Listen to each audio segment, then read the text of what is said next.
In this tutorial, we're going over an introduction to Visose Robots. This is a plugin for Grasshopper that allows us to interface with our robotic system. The first thing we want to do is navigate to the day 3 example folder. So inside of our example folder, we should see something that looks similar to this, including an RELab_120_blank Grasshopper file, and then a zipped Visose downloads folder. If you just go ahead and extract that folder, you should see inside of there a folder called robots, a README Word document, and then robots.dll and robots.gha. These two files, the DLL and GHA, are going to be used to install the Grasshopper plugin for Rhino. So this is what will actually place the components into our Rhino interface. This robots folder is just a repository of 3DM files containing robot definitions. This is going to be so that we can actually load these definitions of each of these models, primarily the ones for UPenn. Riley Studebaker, who set up this downloads folder, and the new GH template file, that RE120 file, is going to go more in depth into robots, Robot Studio, and a couple other robotic interface programs. I just want to show you an introduction and show you quickly how to run simulations with the robot inside of Grasshopper so that we can quickly visualize toolpaths and convert geometry into fabrication toolpaths. So if we just double click on this README, this is a helpful document, albeit brief, that just says some instructions on installation and setup for Visose Robots. So to run Visose Robots, put the entire robots folder into your documents folder. So you can just copy that entire folder, this one here, robots, and paste that into your user/documents folder. And then it says put the robots.gha, so that's this here, in your Grasshopper components folder, and then make sure all files are unblocked. If you go into Rhino and then you go to Grasshopper, so open up a Grasshopper window. I have this template file open, but I can even just open a new one. So this is a blank file. If you're not familiar with installing plugins for Grasshopper, you can just go to File, Special Folders, Components folders. And this opens up all of the plugin libraries that we have installed. So if we wanted to, we could just drag those files into the Grasshopper window, but we can also just drag them into our Grasshopper libraries folder. So we could just drag those in there. And the note that says, make sure all files are unblocked, that's just going to mean occasionally, depending on your setup's settings, you may need to right click on these files, go to properties, and then just check unblocked, apply, and OK.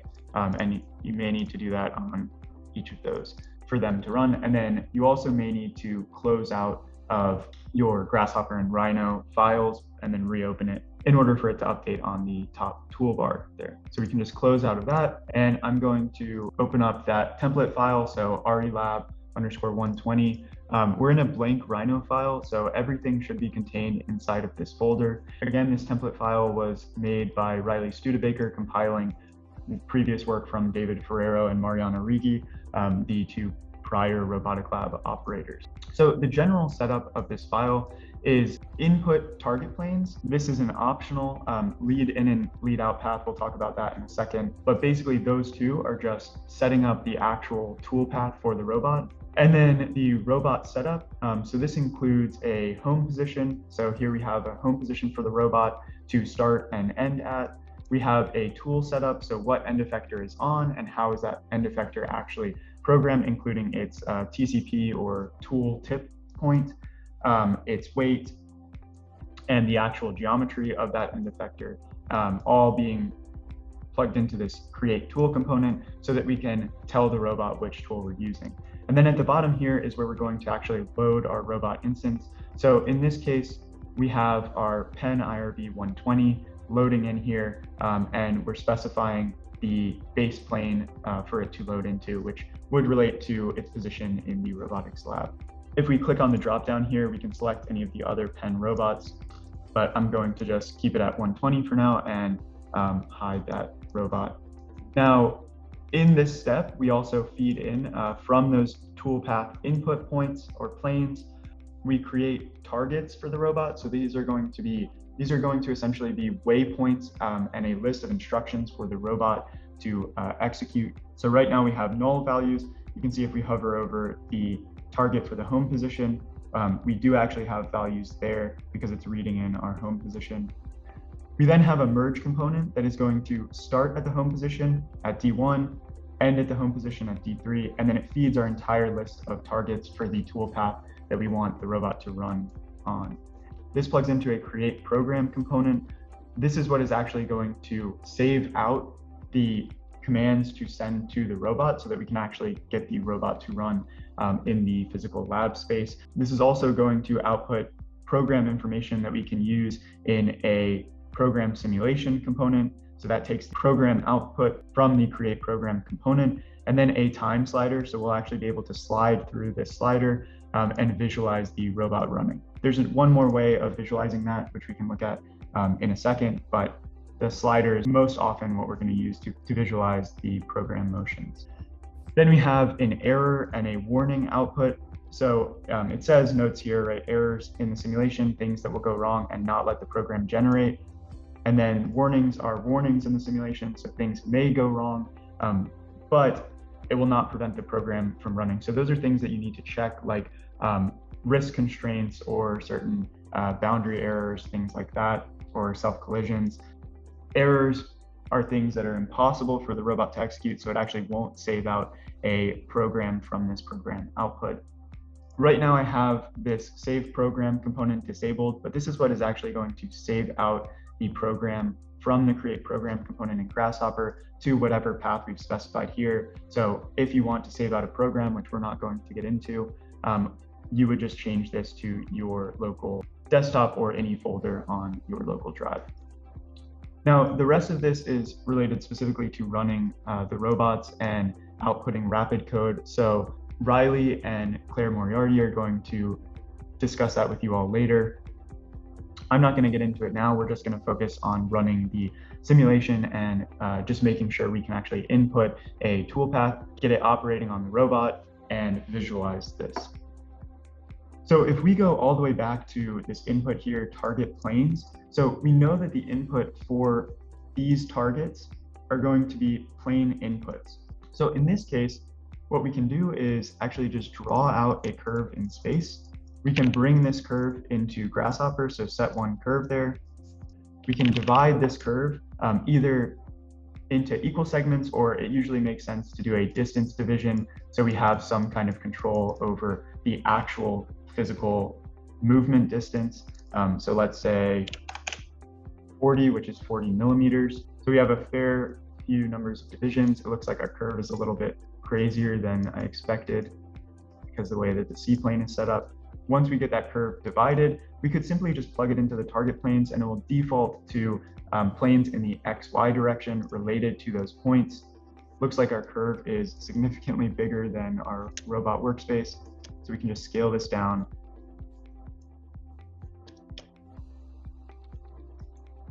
And place it in front of the robot there. So now I mentioned we would discuss what the lead in and lead out are. So if we wanted to trace this curve, all we need are the division points along this curve converted to planes. And that would allow the robot to trace this curve exactly. But sometimes when we're actually moving from our home point to this point, we want to avoid particular collisions with something we've already printed, or we want a specific motion path to enter the curve. So let's say for 3D printing, if the robot is coming in here and it starts here and then enters the curve, there may be some errors in deposition at the start. So one way to fix this is to input a lead in and lead out vector, or basically just an extra point. So we can see here we have an extra plane added at the beginning and the end of this curve. I think in this case, we just have two lead-in vectors going in the same direction. We could actually flip this output one because likely we would want the robot to move into this heading and then come in level with the curve, then start printing this curve path, get to the end and actually exit relatively tangent to that curve, and then go back to the home position. These could also be vertical if we wanted, so that the robot has to come to the point just vertically above it, hover above it, then move down and start printing, and then move up to exit. This helps to avoid collisions with the toolpath or what we've printed or existing objects on the table or in the workspace. Just for an example, I'm going to go to manage collection, and we can just make this positive 40, and we see that flips that last one, adds another target there, which we're merging in with the overall list. So if we visualize all those, we can see it's target 1, 2, 3, 4, and so on, all the way to the end. That goes into the create target component, so we're creating our targets there. If we are getting errors here, like we are, so right now we're getting errors in target 21 of robot 0, target out of reach. So this just may simply be because our robot is too extended. So you can see our robot can't reach those far points. So we could just move our curve in and see if that solves the errors. We can also try to just scale, and we can see here we get a self-collision there. So maybe we actually scale in this axis as well. Now we're not getting any errors, so we should be able to run all the way through the simulation. But if you are still getting errors, even though you think that your curve is inside of the workspace, the operable workspace of the robot, it may be because you have an error with your home position. So if I just switch this to 0, you can see we have an undefined configuration, probably due to a singularity. And if we slide the time simulation slider, nothing happens. So sometimes we just need to adjust these values slightly, and that will make those errors go away, and we will be able to run the full simulation. Okay, the next thing is in my example, I have this pretty simple end effector. This is just as an example, but if we disable the preview on our robot and then enable the preview on our end effector, you can see I just have a mesh cylinder here at the origin. You can make it any geometry, so we could say mesh here at the origin. Let's make it 40 millimeter radius. And then we could set this mesh to our tool mesh, and that is going to be used in the simulation. Now, the tool TCP is going to be the end tip of this geometry. So right now, if we were to re-enable the preview and then run through the simulation, we can see that our sphere end effector is far from the actual target we're trying to trace. This is because our TCP is well above the end of that sphere geometry. So if we want to change that so that the end of this sphere end effector actually touches the target points, which in most cases we do, we can just move this down to the tip. If we have a more exact geometry, we would want that to be the exact tip, but in this case, that's going to be good enough for visualization. Now I'm going to just hide that mesh reference geometry, disable that point preview, and then we can enable the custom preview from our simulation output. Now, as we go through, we can see our sphere is actually touching each of those target points.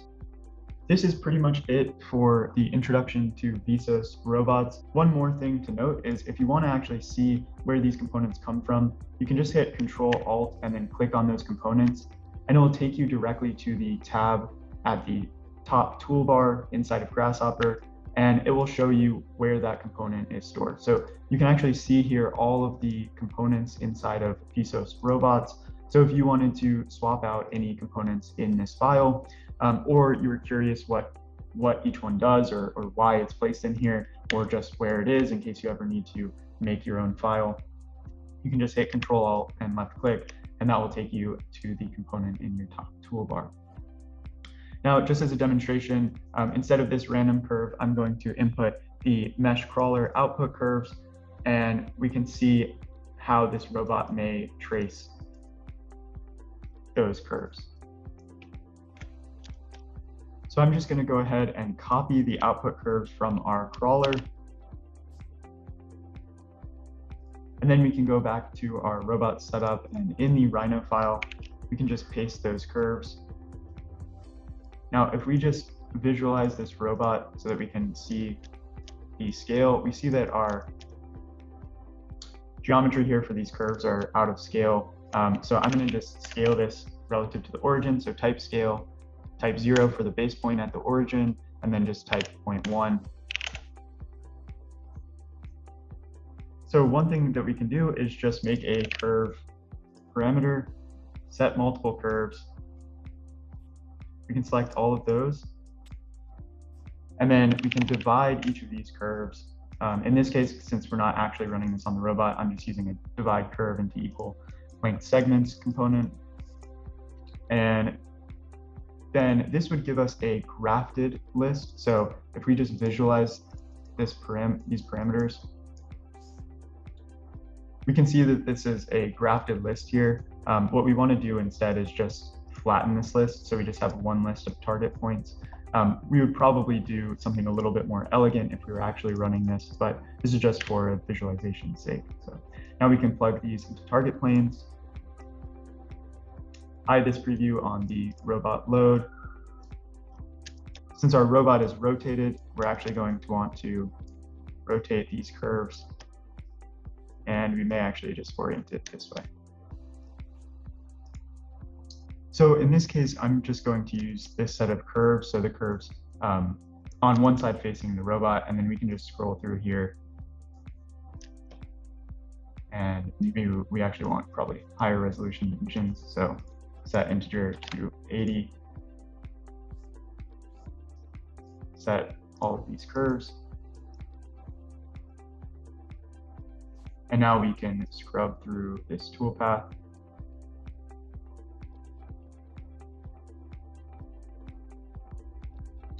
And you can see that as we go through it, it's actually just drawing a straight line there. So this would be something that would most likely intersect with our base geometry, our geometry we're drawing on. And then you can also see that the tool itself and the robot are pretty heavily intersecting with our actual tool path. This is because we're still using the XY plane and then our tool oriented in this way. If we wanted to do this a little bit nicer, what we would do is actually use the reference geometry that our mesh crawlers were running on and orient the toolpath based on the normals and then trace it that way. So we'll do that in a second. But one other way that we want to update these toolpaths so that they don't just draw these straight lines, which would just drag through the existing work that we've done, is we can use our lead in and lead out. So if we don't flatten this list here, we now have lead in and lead out vectors at each of those lines because we're using the grafted list of points. So now for every single curve, we're getting a different lead in and lead out line, right? So it's applying that to each one. If we needed to, we could make those slightly bigger. And then it's flattening those targets there. So now as we scroll through, actually we don't want it to exit out that way anymore. So we're gonna just change that back to negative. So negative 40 here in the Y. There you go. So now it's entering in that way every time.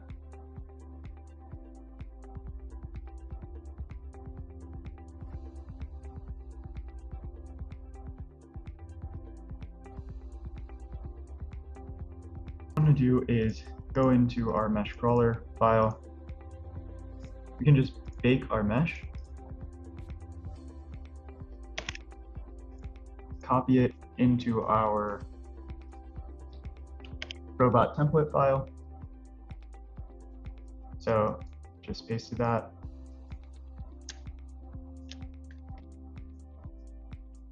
And I'm going to just kind of arbitrarily orient this relative to the robot just because this is a demonstration.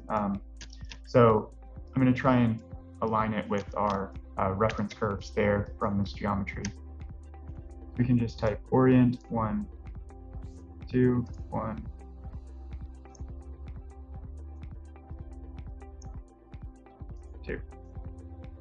And then I'm going to just lock those so that we can select our previous curves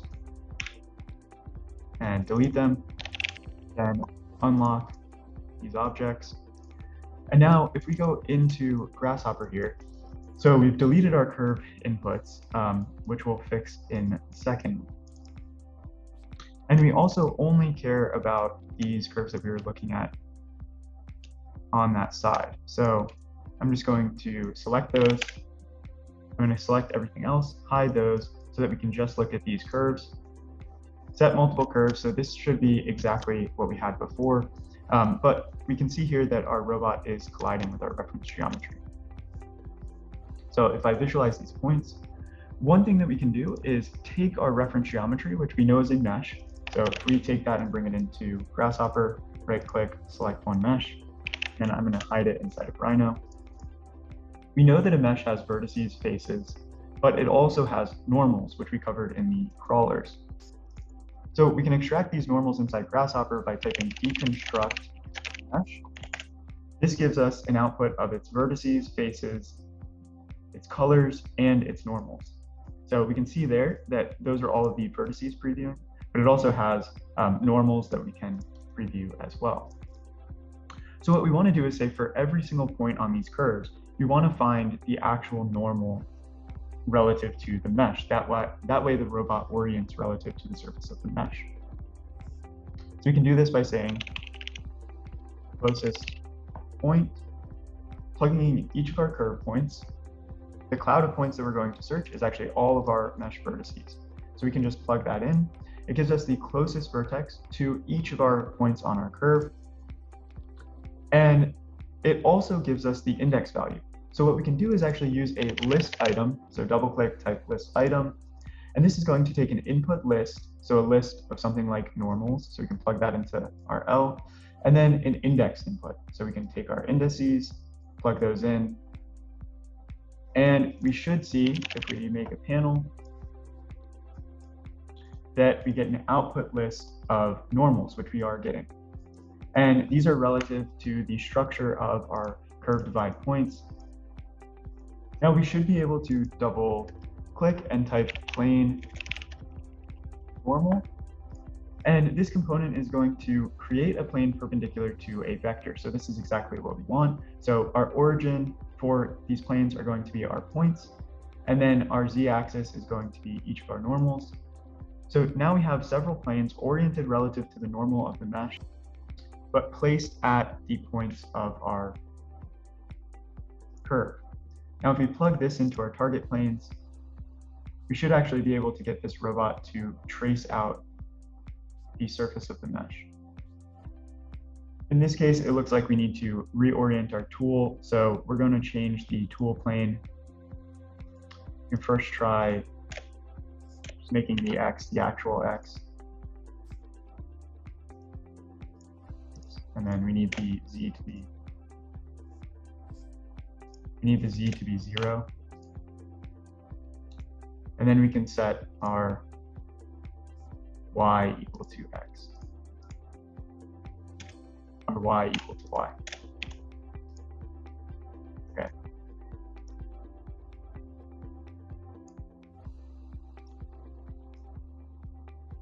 Now I think it's backwards, so we could either flip those normals or we can flip one of these values, so this can be -1.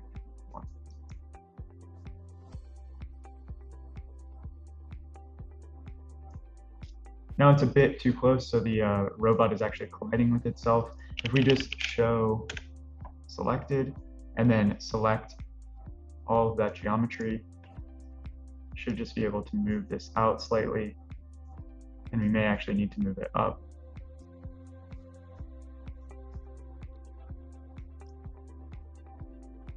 And then we have an issue here because our density of our mesh is actually low enough that it's actually flipping the closest normal to the other side.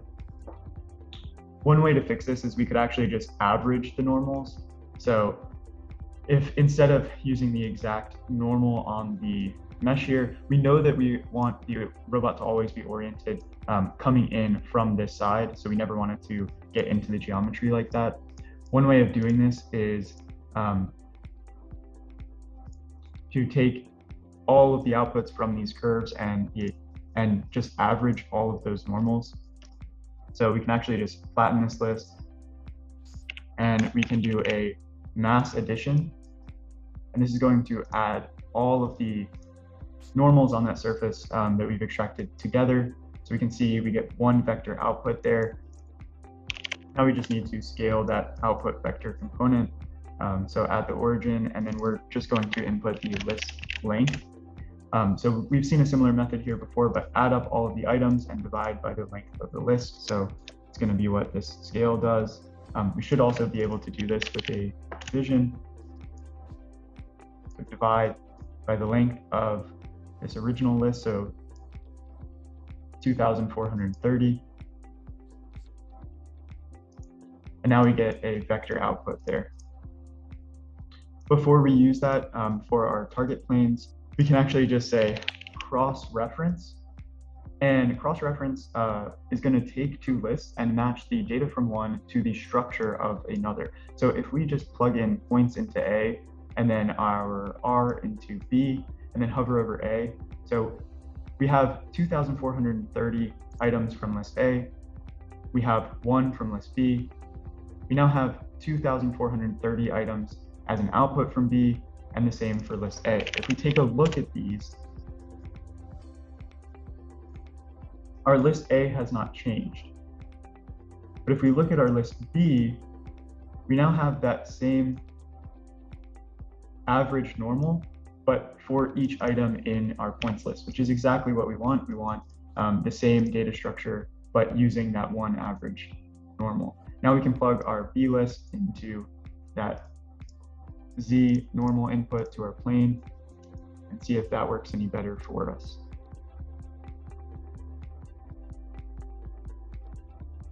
Okay, it's looking like that's working much better as it's just drawing relative to one specific plane orientation.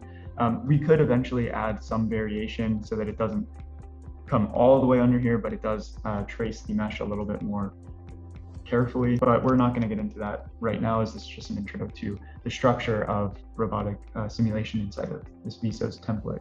So the last thing I want to show is that we don't always just have to use our scrubbing here. You can see that if we actually zoom through this slider, it doesn't record all of the points, so we get this kind of tangled mess. Whereas if we go slowly through the slider, it does read more of the points. But even now, I'm not going slow enough to really capture the resolution of that geometry.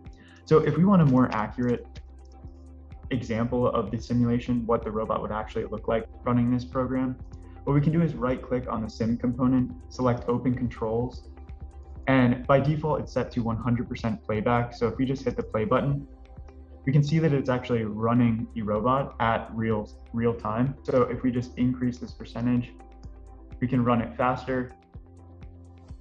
And then once it actually starts tracing the geometry, we could drop it back down to 100%. Or we could even go slower if we want, so that we can really check how the robot is running on each target point. Okay, that's all for this intro to Visose. As I mentioned before, Riley and Claire are going to get into more of the specifics and more in detail into this, but I just wanted to show a kind of brief introduction so that you all can start your visualizations and thinking about how a robot may move across your relief geometries.